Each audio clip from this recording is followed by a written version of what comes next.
Olá, bem-vindo, bem-vinda a mais um programa Palavra Ética aqui na TV Comunitária de Belo Horizonte, a TVC BH. Eu sou Gilvander Luiz Moreira. Lembrando que a programação da TVC BH é transmitida pela NET, canal 6, pela Oi, canal 13, também via internet, tvcbh.com.br, e após a veiculação dos programas aqui, são disponibilizados no YouTube e compartilhamos em sites, blogs e Facebook. Estamos no Brasil em 2018, dentro de um 7º golpe que aconteceu na história do Brasil. Desta vez, um golpe parlamentar, jurídico, midiático e etc. E aí, uma montanha, uma avalanche de violências, de injustiças sociais acontecendo. Diante dessa realidade, nada melhor do que nós ouvirmos aqui no Palavra Ética alguém que participou ativamente da resistência e por isso pagou caro, inclusive sendo preso e torturado, diante do golpe militar de 1964. Que beleza receber aqui Ronald Rocha. Bem-vindo, meu irmão. Prazer é meu. Ronald Rocha é mineiro, nascido em Iapim, mas foi criado no Rio de Janeiro, né? E enfrentou, como estudante ainda, as agruras da ditadura militar de 64, foi preso 4 vezes, né? Foi condenado, torturado e depois também se tornou um dos estudiosos da resistência diante do golpe de 64. E na última semana eu tive a alegria de participar do lançamento de 2 filmes documentários aqui em Belo Horizonte. Um filme documentário feito pelo cineasta Carlos Pronzato, com o título 1968, A Greve dos Metalúrgicos de Belo Horizonte e Contagem. A primeira grande greve na época de enfrentamento ali antes do AI-5, né, de 1968. E logo depois assisti também ao lançamento de um filme documentário da Comissão da Verdade no Estado de Minas Gerais, Vozes da Resistência. Ronald Rocha, você foi imprescindível na luta lá atrás e agora também na construção desses 2 filmes documentários. E eu fiquei muito feliz em ouvir você nas 2 noites na semana passada. Eu achei que era imprescindível convidar você aqui na TV Comunitária para socializar, para refrescar um pouco dessa memória. Meu irmão, então conte.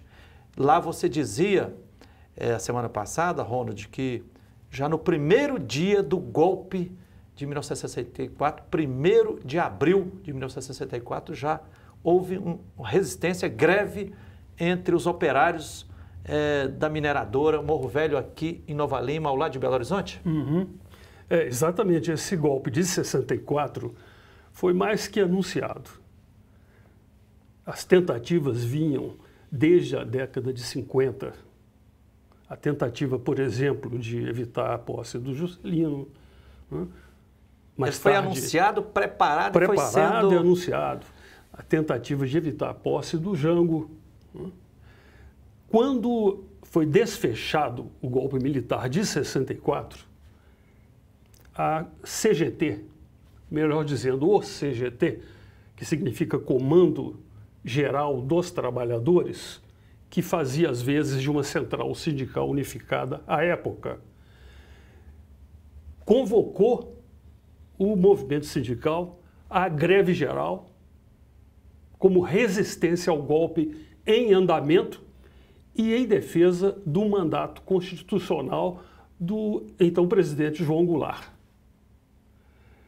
A greve não reuniu força em nível nacional suficiente para deter o golpe e contrarrestar. Você está falando dessa greve que eclodiu dia 1º de abril de 64. De 64.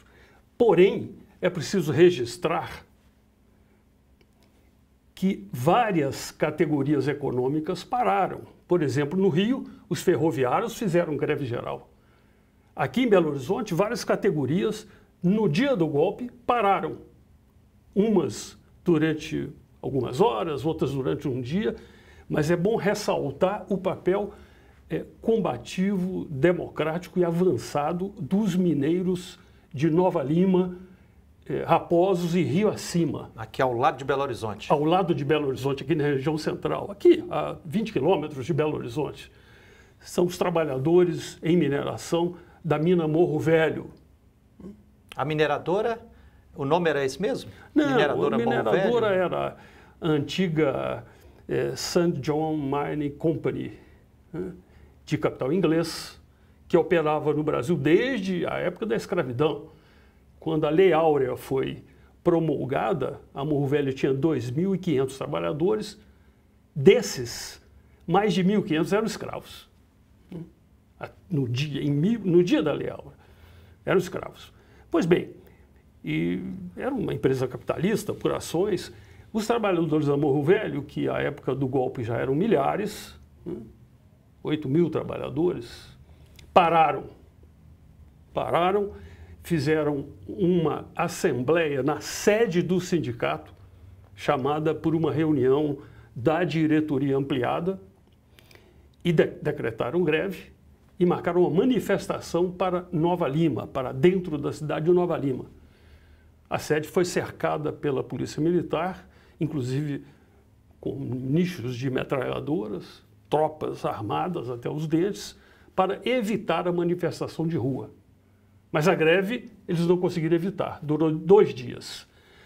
É muito importante ressaltar esse episódio, porque o balanço sobre o regime militar é muito calcado nas repressões, nas mortes, nas torturas que houve realmente, mas é preciso chamar atenção para outra dimensão, que é a dimensão da resistência, da luta, do heroísmo do povo brasileiro, em particular dos trabalhadores e também da juventude, em particular dos trabalhadores, e, portanto, a greve de Morro Velho demonstrou, em primeiro lugar, que o golpe não foi unânime.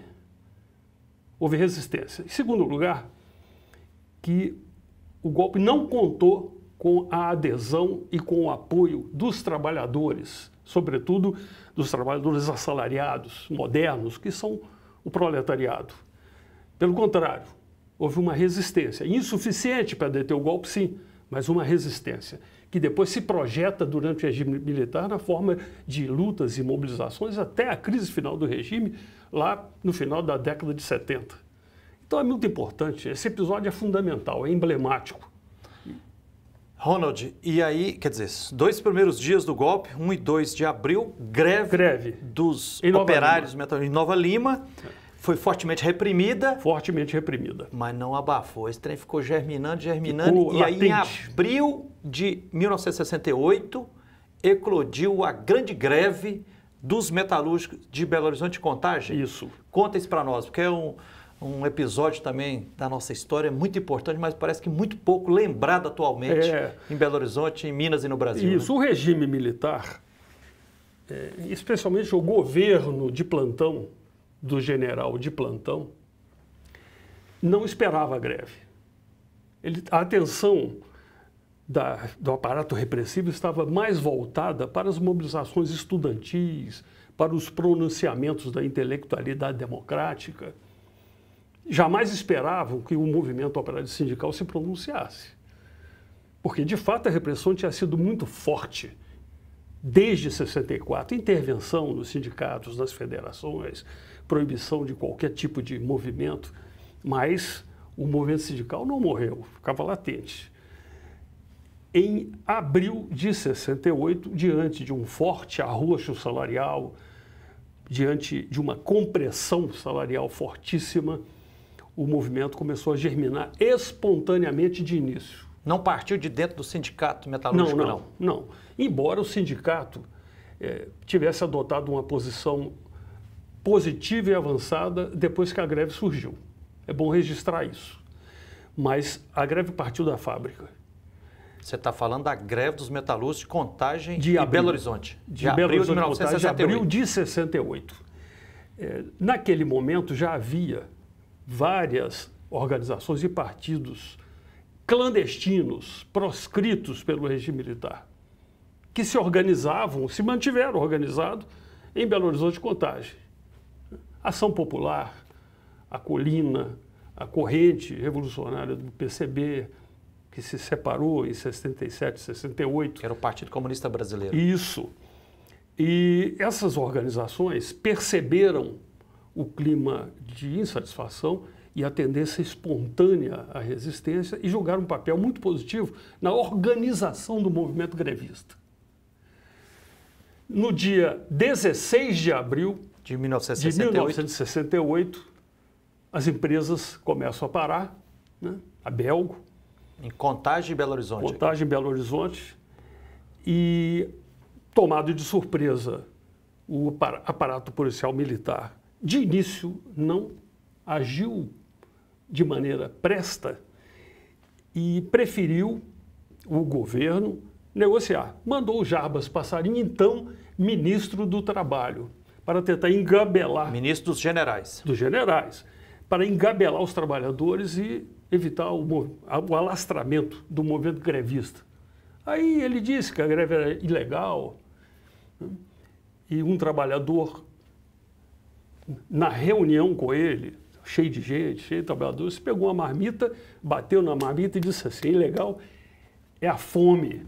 Ilegal é a fome. É. E, enfim, fracassou a atividade do ministro e a greve se alastrou e depois de poucos dias já mobilizava 20 mil metalúrgicos Em Contagem em e Belo Contagem Horizonte. e Belo Horizonte, parados. Diante da força da greve, da sua amplitude, do seu respaldo obtido junto à população de Contagem e Belo Horizonte, o governo militar foi obrigado a negociar e acabou cedendo um abono de 10%. Abono, não foi aumento salarial, Não aumento salarial, abono. Não está incorporado ao salário, mas aumenta a quantia recebida, né? Uma grande vitória. Sobretudo naquele momento, naquela conjuntura de regime militar árduo, duro, que perseguia, já estava reprimindo estudantes nas ruas. Naquele momento foi uma vitória sensacional. E esse abono de 10% exclusivamente para os metalúrgicos que estavam em greve? De início, sim, mas depois foi expandido para a escala nacional. Foi uma conquista dos trabalhadores do país inteiro, né? Então, uma grande vitória, uma grande vitória. Assembleia com milhares de trabalhadores num terreno vazio que hoje abriga a sede nova do sindicato, né? Sindicatos metalúrgicos de Dos Contagem. metalúrgicos. Lá, os trabalhadores elegeram democraticamente o comando de greve, coordenado pelo Enio Seabra, que na época era militante da Ação Popular, a AP, né?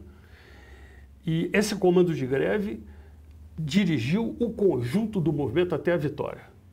Muito importante. Depois, em outubro, houve uma nova greve, muito melhor preparada. Ronald, tá boa a prosa, mas nós vamos ter que fazer um pequeno intervalo. Vamos e no fazer. início nós falamos dessa outra greve que aconteceu. Vamos fazer o intervalo. Então estamos entrevistando aqui no Palavra Ética, na TV Comunitária de Belo Horizonte, Ronald Rocha, que é sociólogo, né? Foi preso político, preso 4 vezes, condenado pelo golpe militar de 1964, foi torturado, né? E está ajudando a recordar para nós aqui sobre a luta de resistência dos trabalhadores diante do golpe de 64. Nós vamos a um pequeno intervalo e voltaremos já já para continuar proseando aqui com o Ronald Rocha. Espere aí e voltaremos já já.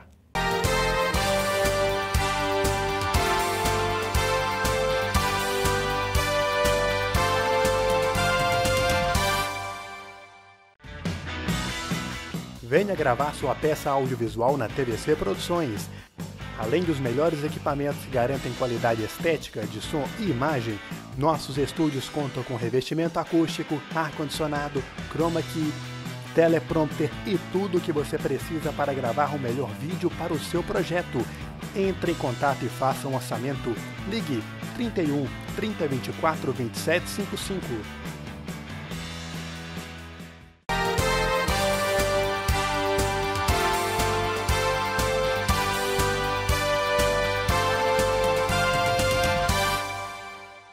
Olá, estamos de volta com o programa Palavra Ética aqui na TVC BH, a TV comunitária de Belo Horizonte. Eu sou Gilvander Luiz Moreira. Estamos entrevistando hoje aqui no Palavra Ética o Ronald Rocha, que é sociólogo, nascido em Minas Gerais, mas criado no Rio de Janeiro, né? E foi preso 4 vezes, condenado pela ditadura militar em 1964, né? Inclusive foi torturado, sofreu as agruras. Ele está nos ajudando a recordar aqui um pouco da resistência da classe trabalhadora, né?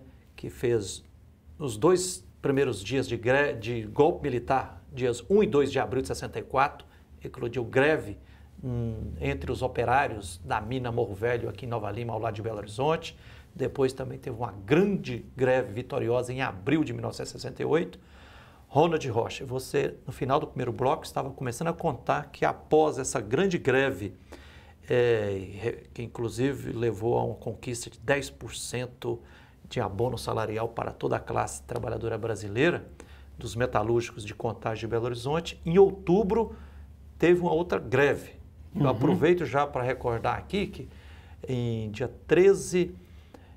10 de abril do ano passado eu tive a alegria de participar de um lançamento de um livro na casa do ex-padre Michel Levan e da Roseli Aldarte, e o livro era assim, 1968, A Prisão dos Padres da Paróquia do Horto, aqui em Belo Horizonte, que foram presos em novembro de 68, porque eles eram da pastoral operária e apoiaram firmemente tanto a greve dos metalúrgicos de Contagem de Belo Horizonte de abril, quanto essa greve de outubro. Como é que foi essa segunda greve em outubro de 1968? Reação, resistência diante do golpe militar de 64. Entre a greve de abril e a greve de outubro, daqui a pouco vamos falar nessa segunda mobilização, houve a paralisação em Osasco, em julho. Lá pertinho da capital de São Paulo. Isso, perto de São Paulo, uma greve também metalúrgica, estreitamente vinculada à greve de Belo Horizonte. Sindicalistas de São Paulo, depois da greve de abril, estiveram em Belo Horizonte para discutir a experiência com os dirigentes grevistas de Belo Horizonte Contagem, né? Duramente reprimida a greve de julho. Com a experiência de abril, os trabalhadores metalúrgicos começaram a articular no segundo semestre uma segunda greve, já buscando novas conquistas, inclusive a incorporação do abono no salário, né? E também para enfrentar o processo inflacionário que já tinha praticamente comido o abono de 10%. Né? Essa greve de outubro, é bom registrar, foi muito melhor preparada e teve muito mais força do que a greve de abril. Os trabalhadores já estavam confiantes em relação à sua própria força, já tinham passado por uma experiência muito importante. O sindicato já tinha aderido à greve em abril e, portanto, já havia sofrido uma modificação num ânimo, inclusive interno da diretoria. E, portanto, a greve de abril, ao contrário, de outubro, ao contrário da anterior, já começou num nível elevado de paralisação. A outra demorou 1 semana para chegar a 20 mil. A de outubro já começou com tudo parado, muito forte. Mas nós sabemos... Essa aconteceu só em Contagem ou em Belo Horizonte também? Também. É a cidade industrial, toda aquela região industrial, né? Conectada lá, né? E interessante é que, desta feita, o regime militar havia se preparado para reprimir. Já estava em curso a articulação interna ao regime para a edição do ato institucional número 5, que foi um terror, né? Que foi editado no finalzinho do ano, em dezembro, finalzinho de 13 de dezembro de 1968. Mas as discussões já estavam caminhando, né?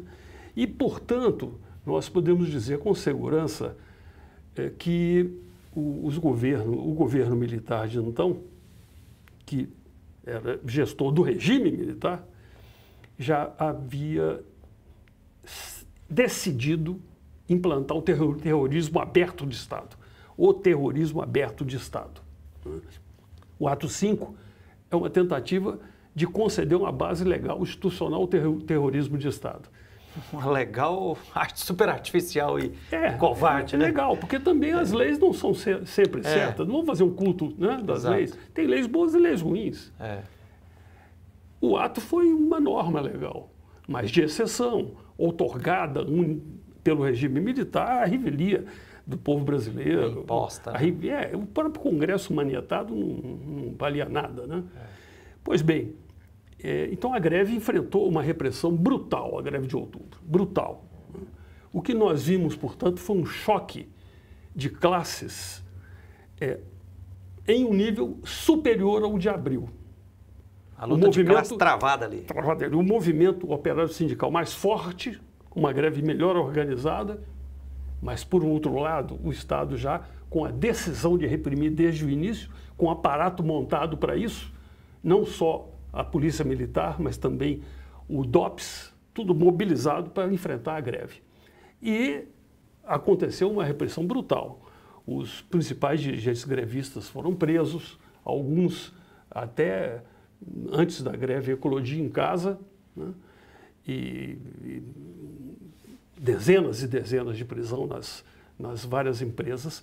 E, por isso, nesse grande choque, o movimento não conseguiu alcançar as suas reivindicações. Teve que entrar em refluxo depois de alguns dias. Mas é bom ressaltar que nós não podemos medir uma greve apenas pelo seu resultado, porque senão a gente cairia num pragmatismo vulgar. Né? De fato, imediatamente não houve a conquista, o alcance das reivindicações pleiteadas. Porém, do ponto de vista político, o movimento operário sindical enfrentou o aparato policial militar de maneira frontal, deu um exemplo de decisão de luta à época, colocou-se destacadamente à frente do movimento da resistência democrática, né? E, portanto, houve um acúmulo político.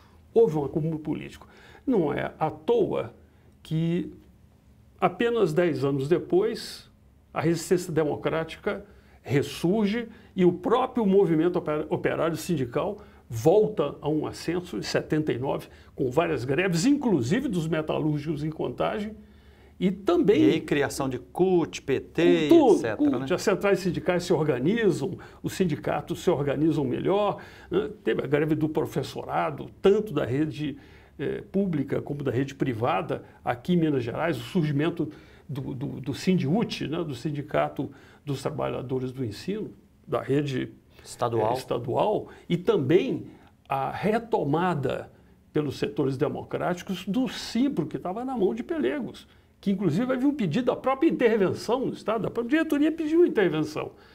E houve, portanto, um processo de retomada por parte do professorado da rede privada, do seu próprio sindicato, que estava sob controle do regime militar, né?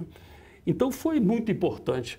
Esse processo de retomada não pode ser compreendido se nós não dermos o devido valor à greve dos mineiros no dia 1º de abril de 64, mostrando como, aliás, já sugere a data de 1º de abril, dizendo que toda aquela demagogia do golpe, de que tinha apoio popular, era uma mentira. Era uma grande mentira. Era uma grande mentira. E também não pode ser compreendido sem a resistência dos setores médios, estudantes, intelectuais, e as greves de abril e outubro de Contagem, como também de Osasco. Esse conjunto compõe a resistência que se desdobra durante o terrorismo de Estado, muitas vezes na clandestinidade, e ressurge no final da década de 70, quando o regime militar entra em crise por uma série de fatores. Até mesmo pelo esgotamento da chamada Era de Ouro, a Golden Age do capitalismo do pós-guerra, né? Em 72, o capitalismo entra numa fase depressiva, né?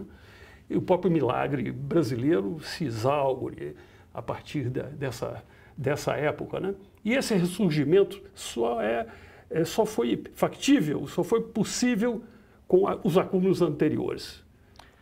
Ronald Rocha, você está narrando aqui para nós a resistência da classe trabalhadora em Belo Horizonte, Contagem, nos primeiros dias do golpe militar de 64, né? 1 e 2 de abril de 64, depois essas duas grandes greves que aconteceram em abril e outubro de 1968. Antes você falou da grande greve da classe trabalhadora também em Osasco, lá em São Paulo. Você estudou muita coisa como estudioso, como sociólogo, mas nessa época aí também você estava com seu próprio corpo enfrentando a ditadura militar, por isso você foi preso 4 vezes, inclusive torturado. Nosso tempo aqui é pequeno, mas não um pouquinho. Por que você também foi preso 4 vezes e torturado? E a outra perguntinha, se der tempo ainda, eu queria a gente concluir aqui, quais as luzes que esse resgate, essa retomada da resistência da classe trabalhadora pode trazer para nós diante do novo golpe que está em baile aí? Bom, a minha prisão, na verdade, foi um fato muito simples e trivial naquela época.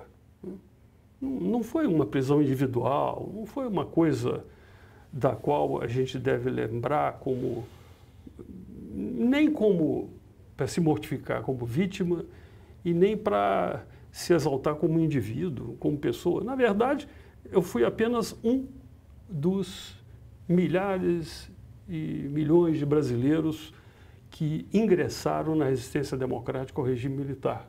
Essa época você era estudante? Estudante. Naquela época, eu era vice-presidente da União Nacional dos Estudantes. A UNE? A UNE. A UNE já havia sido posta na ilegalidade pelo regime militar logo nos primeiros anos, mas se manteve atuando mesmo na ilegalidade.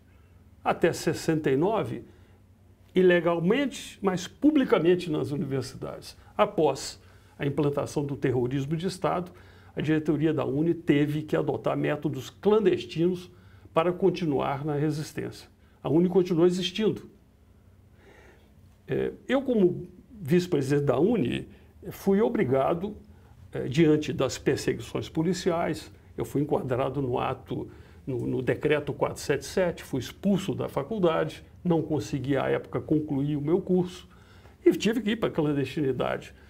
Em 72, eu fui preso por isso, por continuar sendo diretor da UNE, que foi uma entidade posta na ilegalidade, por continuar na resistência democrática, apesar de ter sido preso anteriormente, inclusive no Congresso de Biúna. Só não cumpri pena em Biúna porque consegui fugir durante o traslado de São Paulo para Minas Gerais. E portanto, é uma coisa muito simples. Eu conheço centenas de pessoas que passaram por essa experiência, né? Eu quero deixar claro, porque não é ato de heroísmo, não é ato... Isso aí foi luta de classes e foi uma disputa política aguda que envolveu muita gente, todos os companheiras à época, né? Você falou em resgatar o sentido mais geral desse movimento antiditatorial, sobretudo com a participação dos trabalhadores. Eu gostaria de frisar uma convicção. Muita gente fala em passeata de estudantes, o movimento da intelectualidade, e tudo isso foi muito importante. Mas é preciso frisar... Como resistência à ditadura militar. Muito importante na resistência ao regime militar. Mas é preciso frisar que o papel principal foi julgado pelo proletariado brasileiro e, por extensão, pelo movimento sindical.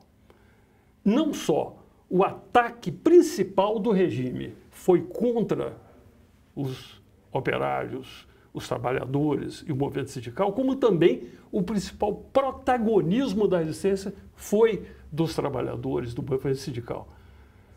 As classes trabalhadoras, de uma maneira plural, porque eram proletários, mas também tinha camponeses, né? Tinha artesãos, enfim, na verdade eram classes diferentes, mas todos trabalhadores. Isso é muito importante registrar. A COVENG, a Comissão da Verdade em Minas Gerais, no seu relatório concluído e entregue em dezembro do ano passado, no final de 2017, listou quase 3.500 trabalhadores que foram alvo de repressão policial só em Minas. Só em Minas. Só em Minas. Ronald Rocha, muito obrigado, meu irmão. Já vou ter que convidar você aqui outra vez para a gente continuar essa prosa, porque o assunto é muito interessante, né? E necessário a gente fazer esse resgate da perspectiva da classe trabalhadora. Obrigadão pela sua presença aqui no Palavra Ética, ok? Eu que agradeço. Agradecemos de coração também a audiência, a atenção de você e até o próximo Palavra Ética, com a graça de Deus.